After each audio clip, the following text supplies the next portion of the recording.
इसलिए कहा जाता है कि एक्चुअली में घरेलू सीमा का मतलब यह हुआ कि भारत में स्थित विदेशी दूतावास तो भारत की घरेलू सीमा के हिस्से में नहीं आएंगे, विदेशों में स्थित भारतीय दूतावास भारत की घरेलू सीमा या भौगोलिक सीमा के अंतर्गत काउंट होंगे।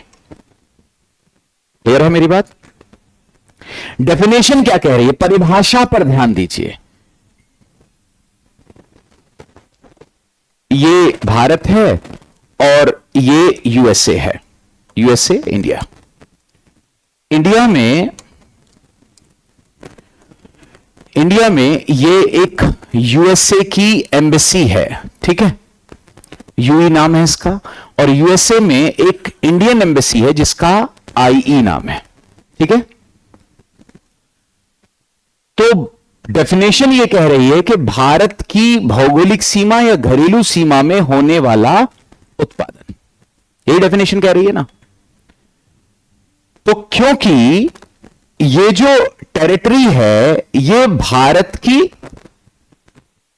भौगोलिक सीमा का हिस्सा नहीं है, तो यहां जो भी इनकम जनरेट होगी वो भारत की जीडीपी में काउंट, क्योंकि जीडीपी की डेफिनेशन ही क्या कह रही है, भौगोलिक सीमा या घरेलू सीमा में होने वाला उत्पादन।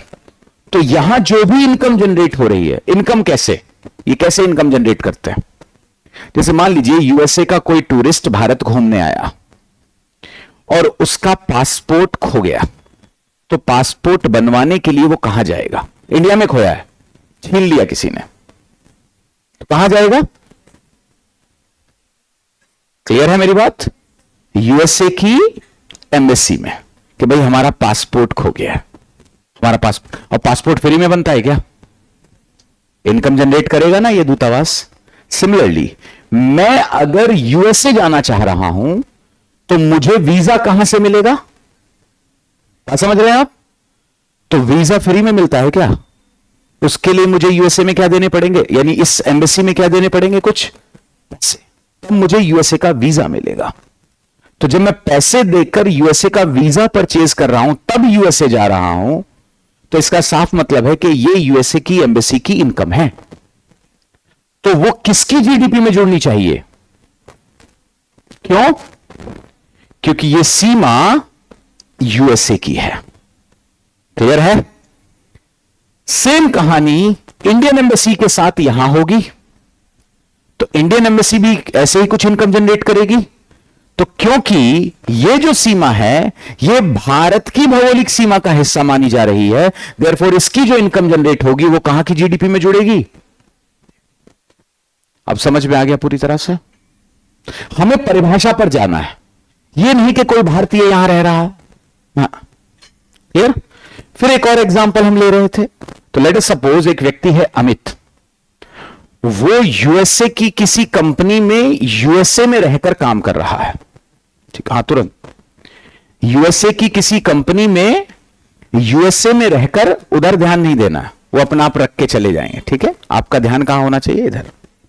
यूएसए की किसी कंपनी में यूएसए में रहकर काम कर रहे हैं, कौन कर रहे हैं? अमित। तो अमित जो इनकम जनरेट करेंगे क्या वो भारत की जीडीपी का हिस्सा होगा? प्रश्न सुना आपने मेरा? यूएसए में रहकर यूएसए की किसी कंपनी में काम कर रहे हैं अमित और भारतीय नागरिक हैं, तो क्या उनके द्वारा जो इनकम जनरेट होगी वो भारत की जीडीपी का हिस्सा होगा? आंसर आएगा नहीं होगा। क्यों? क्योंकि वो जो प्रोडक्शन कर रहे हैं, वो जो इनकम जनरेट कर रहे हैं, वो भारत की भौगोलिक सीमा में, अगर वो भारत की भौगोलिक सीमा में इनकम जनरेट करते तो वो जीडीपी का हिस्सा माना जाता। याद रहेगा? क्लियर है ये बात? वैसे इंडिया में एक व्यक्ति है रिकी पॉन्टिंग,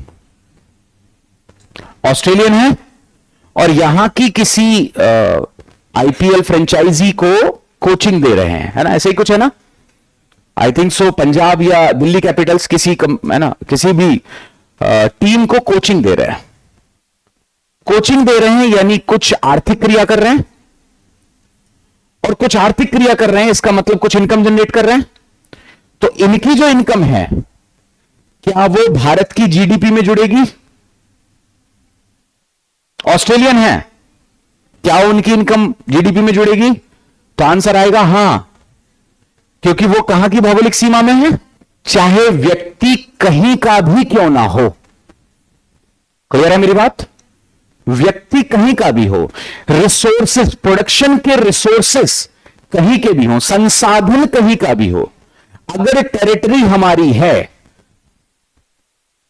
तो उन रिसोर्सेस के माध्यम से जो भी प्रोडक्शन होगा वो सब किस में काउंट होगा?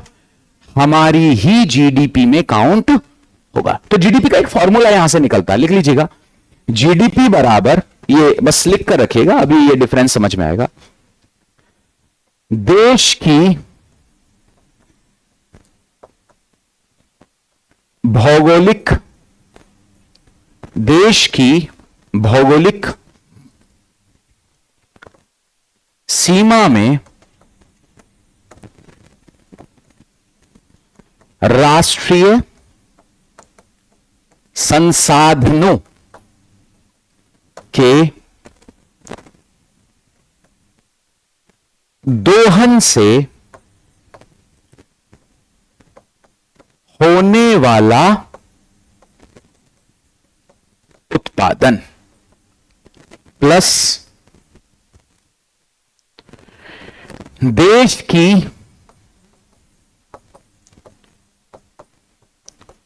भौगोलिक सीमा में अंतरराष्ट्रीय संसाधनों, अंतरराष्ट्रीय संसाधनों के दोहन से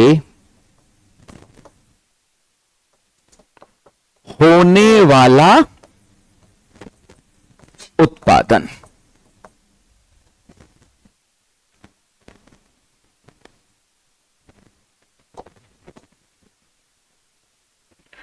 क्लियर? उत्पादन के साधन कौन से होते हैं बच्चों? याद आ रहा है कुछ? हां, कौन कौन से होते हैं? बिल्कुल सही, भूमि, श्रम, पूंजी और उद्यमी। क्लियर है? ये उत्पादन के साधन हैं। तो कहा यह गया कि जरूरी है, कॉमन पार्ट क्या है दोनों में? यही कॉमन है ना। उत्पादन के साधन चाहे राष्ट्रीय हो चाहे अंतरराष्ट्रीय। देखो, भूमि तो राष्ट्रीय ही होगी हमेशा, लेकिन क्या श्रमिक बाहर का नहीं हो सकता? हो सकता है। क्या विदेशी पूंजी भारत में नहीं लग सकती? लग सकती है। क्या उद्यमी भारत का नहीं हो सकता, बाहर का नहीं हो सकता? हो सकता है। जैसे मैंने रिकी पॉन्टिंग का एग्जांपल दिया, तो वो श्रमिक है। वैसे एक कंपनी है, कहां है? ग्रेटर नोएडा में। कंपनी का नाम है होंडा सेल पावर। कहां की कंपनी है? जापान की। तो पैसा कहां का लगा है? कैपिटल। क्लियर? विदेशी हो सकता है ना। सिमिलरली वो उद्यमी भी कहां का है? बाहर का। लेकिन उसके द्वारा जो भी प्रोडक्शन होगा वो भी किसकी जीडीपी में जुड़ेगा? समझ में आया? यानी संसाधन कहीं का भी हो, टेरिटरी हमारी होनी चाहिए। हमारी टेरिटरी में अगर प्रोडक्शन हो रहा है तो वो सब जीडीपी का पार्ट है। ये क्लियर कट इंफॉर्मेशन चली गई सबको? समझ में आ गया वहां भौगोलिक सीमा का मतलब क्या है, एक्चुअली में मैं क्या कहना चाह रहा हूं?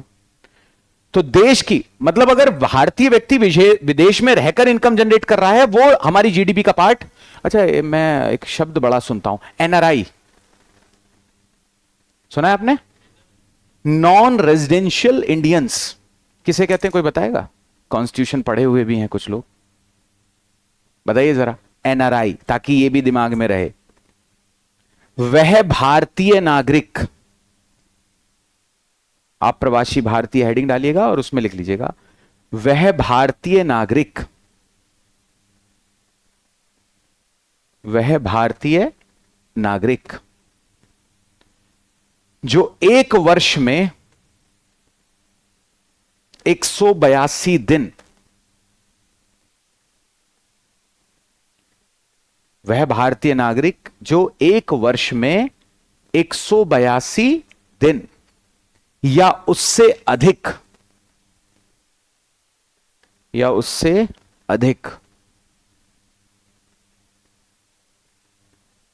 विदेश में रहता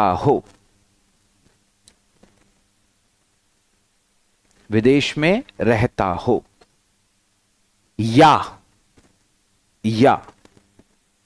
इंग्लिश में और, या 4 वर्ष में 365 दिन,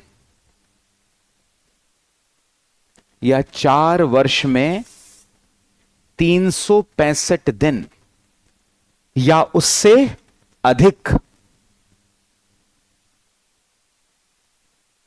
विदेश में रहता हो,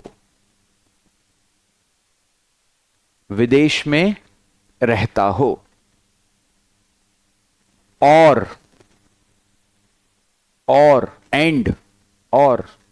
वहां रहते हुए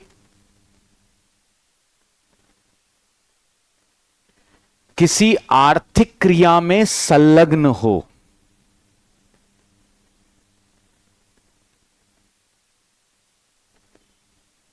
समझ में आ गया एनआरआई क्या होता है? कम समझ में आया?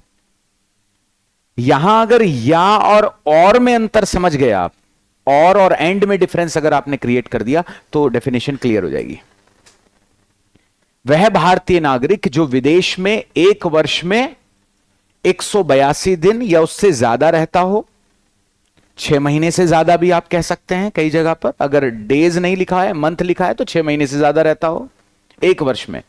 फिर लिखा गया या का मतलब होता है या तो ये या फिर ये जो अब मैं बोल रहा हूं, या 4 साल में 365 दिन या उससे ज्यादा विदेश में, आवाज बहुत तेज लग रही है मुझे, या 4 वर्ष में 365 दिन या उससे ज्यादा विदेश में रहता हो। क्लियर है? फिर कहा गया है और पहली 2 कंडीशंस में से अगर एक भी होगी तो चलेगा। क्लियर है ना? पहली जो 2 कंडीशन है उसमें शब्द इस्तेमाल किया गया या तो ये या तो वो, कुछ भी हो कोई दिक्कत नहीं। लेकिन जो लास्ट कंडीशन है उसके लिए इस्तेमाल किया गया और एंड, मतलब उन दोनों में से कोई एक हो और उसके साथ ये तो जरूरी है, और वहां रहते हुए किसी आर्थिक क्रिया में पैसा वैसा कमा रहा हो, कुछ काम धंधा कर रहा हो। मैं 2 साल यूरोप में घूमने गया, मैं एनआरआई नहीं हुआ। क्लियर? अगर मैं 2 साल रह रहा हूं वहां और वहां रहकर कोई आर्थिक क्रिया भी कर रहा हूं, पैसे के लिए कोई काम कर रहा हूं, धन के लिए कुछ काम कर रहा हूं, तो मैं तब एनआरआई कहलाऊंगा। मैं 2 साल के लिए या 2 महीने के लिए, ऐसे करते हैं, 2 महीने के लिए मस्कट गया, ओमान, तो वहां रहकर मैं इकोनॉमिक एक्टिविटी कर रहा हूं। मैं टेलीकॉम में हूं तो टेलीकम्युनिकेशन का काम कर रहा हूं, इंजीनियरिंग का काम कर रहा हूं, बट 2 महीने बाद मैं वापस आ गया, तो मैं आर्थिक क्रिया तो कर रहा हूं, परंतु एक निर्धारित समय सीमा तक मैं वहां नहीं रह रहा, इसलिए मैं एनआरआई नहीं हूं। कहानी समझ में आई? तो अगर मैं आपसे एक सवाल करूं कि मुझे यह बताइए, जीडीपी में एनआरआई की आय जुड़ती है या नहीं?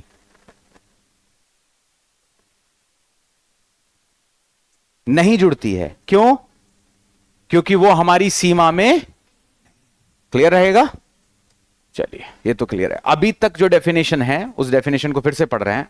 कहा गया है एक वित्तीय वर्ष में किसी देश की भौगोलिक सीमा में होने वाले वस्तु तथा सेवा, अंतिम वस्तु तथा सेवा। एक शब्द आया यहां, अंतिम वस्तु। वस्तु तो हम सब समझते हैं, अंतिम वस्तु का मतलब यहां पर क्या है? अंतिम वस्तु का मतलब, एक बार मैं सारे पॉइंट्स क्लियर कर दूं और फिर समराइज करके एक बार में डेफिनेशन हमारे सामने आ जाएगी, एक बार में हमें सब समझ में आ जाएगा। वस्तु हम सब समझते हैं, ये वस्तु है जो फिजिकली अवेलेबल है, वो क्या है? वस्तु है। लेकिन यहां शब्द इस्तेमाल किया गया अंतिम वस्तु। तो अंतिम वस्तु क्या है? जिसके बाद यानी जिस अवस्था के बाद कोई वस्तु अपनी अवस्था में कोई परिवर्तन नहीं लाती, वो वस्तु क्या कहलाती है? अंतिम कहलाती है। याद रहेगा, जिस अवस्था के बाद एक वस्तु अपनी उस अवस्था से किसी और अवस्था में परिवर्तित नहीं होती, वहीं पर उसका उपभोग हो जा रहा है, वही वस्तु क्या है? अंतिम है। इसको एक एग्जांपल से समझते हैं। जैसे लेट अस सपोज भारत में ना गेहूं का उत्पादन हो रहा है 2 kg, गेहूं प्रोड्यूस हुआ 2 kg, 1 kg गेहूं का प्राइस है 15 रुपए। तो अगर मैं आपसे कहूं भारत की जीडीपी कितना है, बता देंगे आप? कितनी है? भारत में 2 kg गेहूं का ही उत्पादन हो रहा है, 1 kg का मूल्य 15 रुपए है, तो कुल जीडीपी कितनी है? 30 रुपए, है ना? देश में होने वाले उत्पादन का मौद्रिक मूल्य ही तो जीडीपी है ना। ये मौद्रिक मूल्य क्यों ले रहे हैं ये भी मैं बता दूंगा आपको, लेकिन उससे पहले हमें यह पता चला कि 2 किलो गेहूं का प्रोडक्शन हुआ, 1 kg का प्राइस 15 रुपए है। अब इस 2 किलो गेहूं से 1 किलो आटा बनाया किसी कंपनी ने, तो उसे 1 किलो गेहूं लेना पड़ा होगा, कितने का मिला होगा? 15 रुपए का। समझ में आ रही बात? ये जो आटा बना है 1 kg, हम इसका मूल्य कितना रखेंगे? तो सर 15 रुपए से तो ज्यादा ही रखेंगे, क्योंकि 15 रुपए में तो गेहूं ही परचेज किया है फिर उसको आटे में बदला होगा, पैकेजिंग की होगी, इसका एक और खर्चा आया होगा। तो इसने 1 kg गेहूं के आटे का प्राइस रखा कितना? 30 रुपए। 15 रुपए इसने अपनी तरफ से इसमें क्या कर दिया है? जोड़ दिया है। फिर एक कंपनी है जो ब्रेड बनाती है, उसे 500 ग्राम ब्रेड बनाना है, क्योंकि उसने 500 ग्राम आटा परचेज किया है इस आटा बनाने वाली कंपनी से। कितने रुपए का? 15 रुपए का। तो 500 ग्राम ब्रेड का प्राइस वो कितना रखेगा? 15 रुपए से ज्यादा ही रखेगा। मान लीजिए 30 रुपए रखता है। 500 ग्राम आटे का प्राइस उसने कितना रखा? 30 रुपए। 15 रुपए में उसने आटा परचेज किया, ब्रेड में कन्वर्ट किया, तो अब उसका प्राइस कितना रख दिया उसने? 30 रुपए। यानी अगर मैं 1 kg ब्रेड का प्राइस कहूं तो कितना होगा? इसमें कोई परेशानी है किसी को? निसंकोच मुझसे बात करो, आपके करियर का सवाल है यहां। क्लियर? मैं बार बार कहता हूं यह बात कि बिल्कुल संकोच नहीं करना अगर समझ में नहीं आए, और यह नहीं कि मेरी समझ में नहीं आ रहा है, पता नहीं लोग क्या सोचेंगे। लोगों का काम है सोचना, आपका काम है पढ़ना। आप यहां इसीलिए उपस्थित हो, बेझिझक रहो, टेंशन फ्री एकदम। मुझे सवाल करना है अगर मुझे समझ में नहीं आएगा। ये थोड़ा टेक्निकल है, अगर नहीं समझ में आएगा तो मैं और रिपीट कर दूंगा 6 बार, जब तक नहीं समझ में आएगा तब तक रिपीट करूंगा, लेकिन सबको समझना है। ये पूरी क्लास सेम समरसता का भाव है, ठीक? तो हमें यह पता चला कि प्रोडक्शन कुछ ऐसे हो रहा है, लेकिन यहां अभी 1 kg गेहूं और बचा हुआ है। पता है ना आपको? एक कंपनी है जो दलिया बनाती है, उसने 1 kg दलिया बनाया है, तो 1 kg गेहूं परचेज किया होगा, कितने रुपए का? 15 रुपए का। दलिया का प्राइस कितना रखा होगा? सर 15 तो नहीं रखा होगा। तो उसने भी क्या किया? 1 kg दलिया का प्राइस रखा लगभग 30 रुपए। अगर मैं आपसे कहूं कि भारत में कुल उत्पादन कितना हुआ, तो आप कहेंगे सर गेहूं का उत्पादन हुआ है कि नहीं? आटे का प्रोडक्शन हुआ है कि नहीं? दलिया उत्पादित हुआ है कि नहीं? प्लस ब्रेड का भी प्रोडक्शन हुआ है ना? गेहूं कितना प्रोड्यूस हुआ? 2 किलो। और हम किस में कैलकुलेट करते हैं? मौद्रिक मूल्य में। अच्छा, मौद्रिक मूल्य में ही क्यों कैलकुलेट कर रहे हैं? उनका मॉनेटरी प्राइस क्यों ले रहे हैं? प्राइस क्यों ले रहे हैं? मूल्य क्यों ले रहे हैं? क्योंकि उत्पादन एक अर्थव्यवस्था में लाखों वस्तुओं का होता है। जैसे पंखे का भी प्रोडक्शन हो रहा है, बाहर आलू का भी प्रोडक्शन हो रहा है, भिंडी भी प्रोड्यूस हुई है, केले भी प्रोड्यूस हुए हैं, कोई लिक्विड पदार्थ ऑयल का भी प्रोडक्शन हुआ है। अब हम कैसे लिखेंगे, अगर इसको लिखने जाएं कि भारत की जीडीपी कितनी है, 500 पंखे, 3 दर्जन केले, 6 कुंटल आलू, तो बहुत सारी यूनिट्स आ जाएंगी ना। अच्छी बात क्या होगी, सबका मॉनेटरी प्राइस ले लो। 500 पंखों का प्राइस, एक पंखे का प्राइस 1 रुपए, 500 का प्राइस 500, ये 500 हो गया। 5000 कुंटल आलू का प्रोडक्शन हुआ है तो 2 रुपए मान लेते हैं, 1 कुंटल का प्राइस है तो 5000 कुंटल मतलब 10,000 रुपए का प्रोडक्शन हुआ। 10,000 प्लस 500, 10,500, ऐसे करके जोड़ना आसान हुआ कि नहीं हुआ। और एक बार में हम बता देंगे भारत की इतनी करोड़, इतने लाख जीडीपी है, इसलिए हम क्या लेते हैं, मौद्रिक मूल्य। ये समझ में आया आपको। तो मैं क्या करूंगा, इनका मॉनेटरी प्राइस जो है उसको जोड़ूंगा यहां पर और उसी को बताऊंगा भारत की इतनी जीडीपी है। तो गेहूं का मॉनेटरी प्राइस कितना है, 30 रुपए। 2 किलो गेहूं था ना, प्लस 1 किलो आटा था, 30 रुपए। 1 किलो दलिया था, 30 रुपए, प्लस ब्रेड कितना था, आधा किलो था ना ब्रेड, तो 1 किलो का प्राइस 60 रुपए था, तो आधा किलो का दाम कितना हो गया, 30 रुपए। यानी टोटल प्रोडक्शन कितना है, 120। ये कुल उत्पादन है। लेकिन कहा जाता है this is not the real GDP, ये वास्तविक जीडीपी नहीं है। क्यों नहीं है, क्योंकि इसमें डबल अकाउंटिंग हुई है। चीजों को दो दो बार, चीजों के प्राइस को दो दो बार जोड़ा गया है। जैसे गेहूं का जो प्राइस है 30 रुपए, इसमें से 15 रुपए आटे के प्राइस में जुड़े हुए हैं ऑलरेडी, और 15 रुपए दलिया के प्राइस में ऑलरेडी जुड़े हुए हैं। जुड़े हुए हैं कि नहीं जुड़े हुए हैं। तो फिर गेहूं का प्राइस भी आप जोड़ रहे हो, दलिया का प्राइस भी आप जोड़ रहे हो, जो कि कितना है 30 रुपए, और 30 रुपए में से 15 रुपए गेहूं का है, तो ये 2 बार जुड़ा ना गेहूं का प्राइस। तो इसलिए कहा गया अंतिम लो। अंतिम अगर लोगे तो पीछे के सारे मूल्य उसमें क्या होंगे, जुड़े होंगे कि नहीं जुड़े होंगे। अगर मैं एक समोसा बनाता हूं तो समोसा बनाने के लिए मैंने जो जो मटेरियल इस्तेमाल किया उनका प्राइस मैं ऑलरेडी जोड़कर समोसे का प्राइस रखूंगा। क्लियर है। तो पीछे का सारा प्राइस उसमें क्या होगा, जुड़ा होगा। समझ में आ गई मेरी बात। तो क्या लिया जाना चाहिए, अंतिम। अब देख लेते हैं यहां पर अंतिम कौन है, आप बताइए, जिसके बाद अवस्था परिवर्तित नहीं हुई। दलिया है, ब्रेड है। दलिया कितना, 1 kg, प्लस ब्रेड कितना, प्लस आटा भी तो 500 ग्राम बचा रह गया है। ब्रेड में जो कन्वर्ट हुआ वो कितना आटा कन्वर्ट हुआ है केवल, लेकिन आटे का प्रोडक्शन कितना हुआ था, तो 500 ग्राम बचा हुआ है ना। एक्चुअली में टोटल प्रोडक्शन तो वही हुआ है 2 किलो। क्लियर। लेकिन इसकी वैल्यू में एडिशन हुआ है। 1 kg दलिया कितने का, 30 रुपए का। 500 ग्राम ब्रेड कितने का, 30 रुपए का, प्लस 500 ग्राम आटा कितने का। तो ओवरऑल एक्चुअली में प्रोडक्शन कितना है, this is called real GDP. समझ में आया आप सबको। अब क्लियर हुआ। अंतिम वस्तु का मतलब भी समझ में आया, मौद्रिक मूल्य का मतलब भी समझ में आया। अब डेफिनेशन पढ़ो, खुद से पढ़ो। क्या परिभाषा समझ में आ रही है, खुद से पढ़ो। क्लियर हुआ।